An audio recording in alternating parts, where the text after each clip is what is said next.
guys, it is Perkins here. Today we're talking about Module 1, Lesson 30. In this lesson, we're talking about being able to solve word problems by relating addition to subtraction. Now, they give us this lovely addition number sentence right here. And it's 6 plus blank equals 8.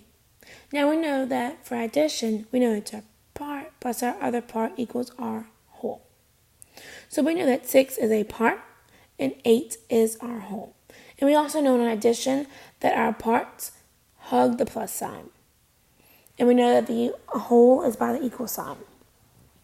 So we have to find what our missing part is. So we can count on to figure this out. So we know that we put our part that we know in our brain, and we're going to count on until we get to 8.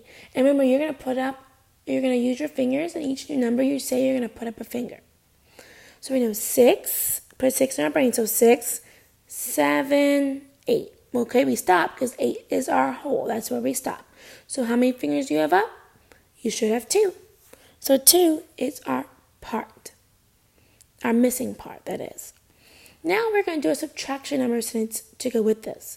Now subtraction, just like I said on our previous video, that for subtraction, your whole has to be in front of the minus sign. Your whole has to be happy. Okay, so we know our whole is 8. And then we put the part that we know, 6. So 8 minus 6 equals 2. Alright guys, I think that's it for this video.